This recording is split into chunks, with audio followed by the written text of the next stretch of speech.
আসসালামু আলাইকুম প্রিয় দর্শক বন্ধুরা, দেখতেই পাচ্ছেন আপনারা এই শশা বাগানের কি পরিস্থিতি আর কি বেহাল দশা। এই গাছগুলোর বয়স 70 থেকে 80 দিনের ভেতরে হবে। আমি বলতে ভুল করেছিলাম যে 70 দিন হবে। তো এই গাছটার বয়স 70 থেকে 80 দিন হবে। তো 70 থেকে 80 দিনের গাছ আসলে এত তাড়াতাড়ি এরকম নষ্ট হয় না। ওনার পরিচর্যার ভুলের কারণে এই গাছগুলো এরকম নষ্ট হয়েছে। আর দ্বিতীয় কথা হচ্ছে যে এই গাছগুলো হচ্ছে হাইব্রিড শসা, আর হাইব্রিড শসার গাছ কিন্তু খুব বেশি দিন টেকসই হয় না। আপনারা যারা হাইব্রিড শসা লাগাতে চান তারা লাগাতে পারেন, কিন্তু তারা অন রিস্ক। আপনার যে হাইব্রিড শসার গাছ বেশি দিন টিকবে না, কিন্তু আপনারা যদি দেশীয় শসা লাগান, ঠিক আছে, আমরা যে শসাগুলো আর কি চাষ করে থাকি সেই শসাগুলো লাগান, আপনারা অবশ্যই 3 মাসের বেশি গাছগুলোকে টিকিয়ে রাখতে পারবেন এবং গাছে প্রায় 40 থেকে 50 দিনের মতো ফল আপনাকে দেবে।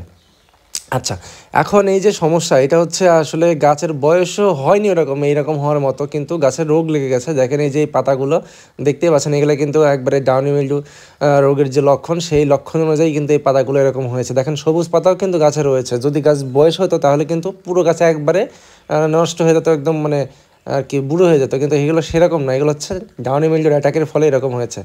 তো আপনারা যারা শীতকালে বা গরমকালে এই শশা চাষ করবেন তাদের উদ্দেশ্যে বলি যে আপনারা নিয়মিত স্প্রে করবেন। নিয়মিত বলতে আর কি সপ্তাহে একদিন ছত্রাকনাশক স্প্রে করবেন এবং ভালো মানের সাদামাছি এবং লাল মাকড় থিপসের জন্য ভালো মানের ওষুধ ব্যবহার করবেন।